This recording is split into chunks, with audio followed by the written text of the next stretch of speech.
¿No les ha ocurrido que muchas veces vienen amigos con ustedes a pedirles algún consejo porque están pasando por una mala situación o están perdiendo la esperanza ante determinadas circunstancias?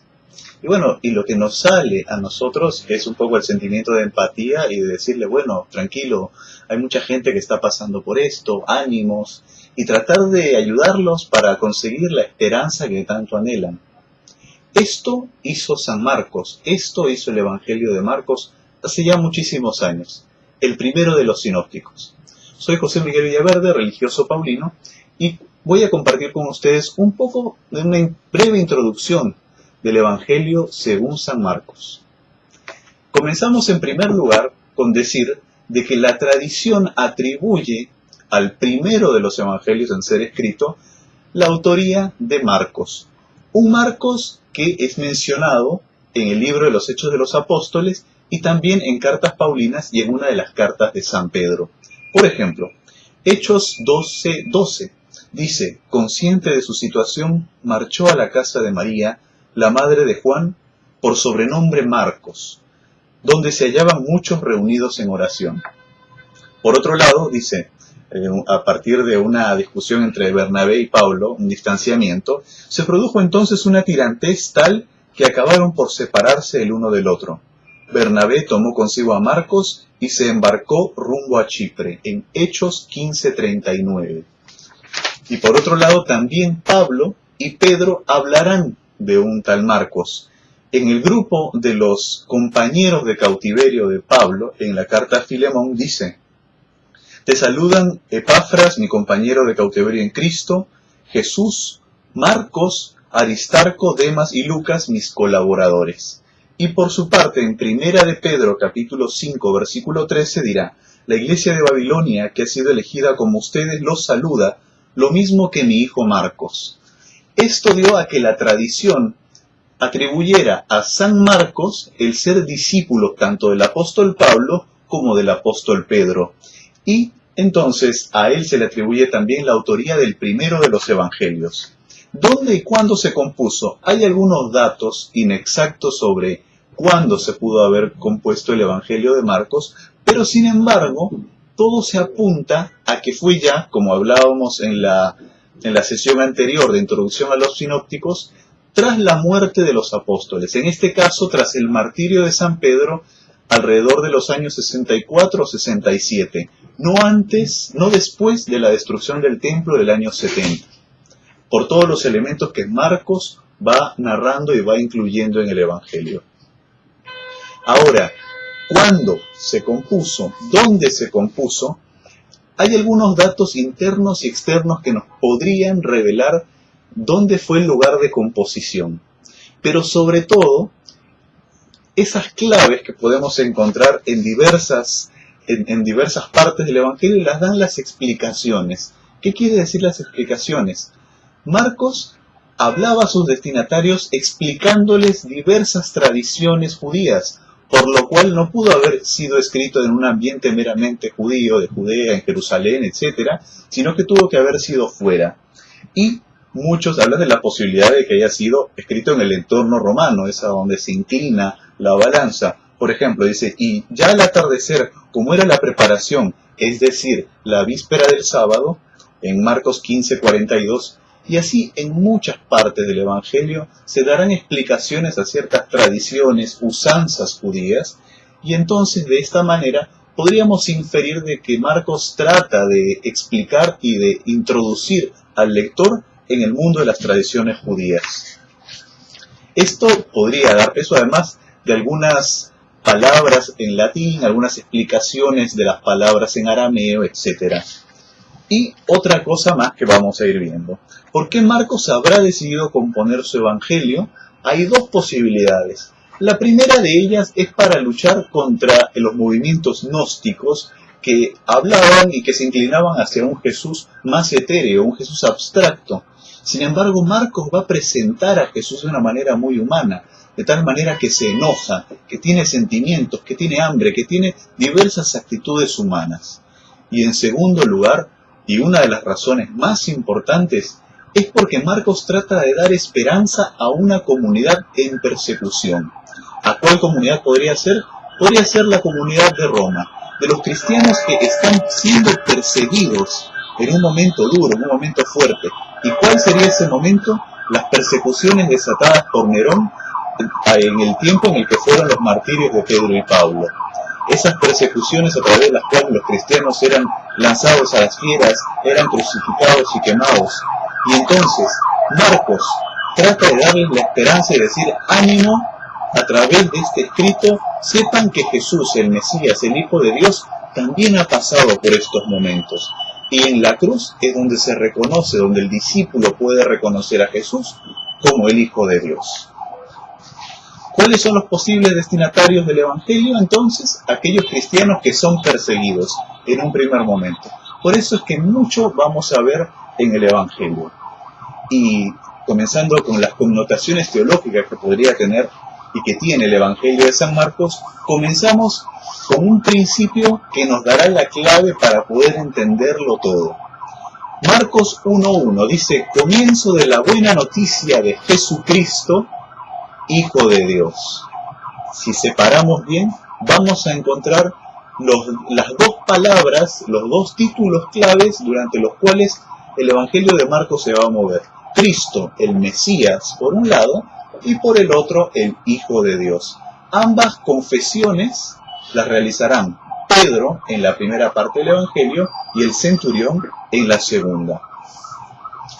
Vamos a resumir entonces un poco los elementos y los puntos más importantes de Marcos. Y en primer lugar habla de la buena noticia. Marcos utilizará 7 veces el sustantivo evangelion. Esto para poder decir, por ejemplo, que la buena noticia es una promesa. Después que Juan fue arrestado, Jesús se dirigió a Galilea. Allí proclamaba la buena noticia de Dios diciendo, entonces hay una buena noticia que se dice, una buena noticia que se promete al pueblo. Por otra parte, la buena noticia del Evangelio será sinónimo de Jesucristo y por lo tanto en algún momento dirá, conviértanse y crean en la buena noticia. ¿Y quién es esta buena noticia? El mismo Jesús. Dirá también, Jesús respondió, les aseguro que el que haya dejado casa, hermanos y hermanas, madre y padre, hijos o campos, por mí y por la buena noticia, es decir, por él. En algunos otros momentos, esta buena noticia será el objeto de la predicación. Por aquí dice, por ejemplo, en 13:10, pero antes la buena noticia será proclamada a todas las naciones. Y después a manera de memorial, allí donde se proclame la buena noticia en todo el mundo, se contará también en su memoria lo que ella hizo. Y esta buena noticia es el título de toda la obra de Marcos. Y eso lo vamos a encontrar en capítulo 1, versículo 1. Comencemos ahora por los dos títulos de Cristo, estos títulos cristológicos de Jesús. En primer lugar, el Mesías. Y esto abarcará la primera parte del Evangelio, es decir, del 1:2 al capítulo 8, versículo 30. Este Mesías actúa de una manera que muchos se sorprenden a través de diversos milagros, diversas actitudes, enseñanzas que dejarán perplejos a más de uno. Entonces, por ejemplo, la gente se va a admirar por toda la obra, pero después va a llegar a preguntarse, ¿quién es este que hasta los fenómenos de la naturaleza le obedecen? ¿Quién es este que hasta los demonios le huyen, lo reconocen, etcétera? Pero sin embargo, si bien se intentará reconocer a Jesús, hay un secreto mesiánico que aquí Jesús intentará que se mantenga en silencio hasta determinada parte del Evangelio. Y es entonces, por ejemplo, que van a escuchar de que y Jesús mandó que se callaran y que no dijeran esto a nadie, por ejemplo, en el Evangelio de Marcos. Y hay una paradoja. Desde las primeras páginas del Evangelio se sabe que Jesús es el Mesías, es el Hijo de Dios. Y a través del actuar de Jesús se va demostrando. Pero hay una ceguera tal de parte tanto de los discípulos como de los que no lo son, de no reconocer a este Jesús como el Mesías. Y es entonces que será cuestionada la autoridad de Jesús, que la originalidad va a llevar a confabulaciones para matarlo, para hacerle daño, para apresarlo, etc., hasta que al final Jesús se queda solo ante tanta hostilidad. Y esto ¿no le suena a que quizá también Marcos estaría animando a los discípulos a decir, Jesús también pasó por esto, ánimo. Y entonces la primera parte del Evangelio de Marcos culminará con una pregunta. Jesús dirá, ¿quién dicen ustedes que soy yo? Y responde Pedro, por todos, tú eres el Mesías. Y es ahí donde culmina la primera parte. La segunda parte, a partir del 8:31, comenzará a explicar de qué modo Jesús es el Mesías. Y será de una manera no tan cómoda y no tan esperada. Porque este Mesías va a tener que padecer, va a tener que morir, va a tener que sufrir. Y esto obviamente que va a causar revuelo y va a causar resistencia en el grupo de los discípulos. Tanto así que Pedro se opondrá.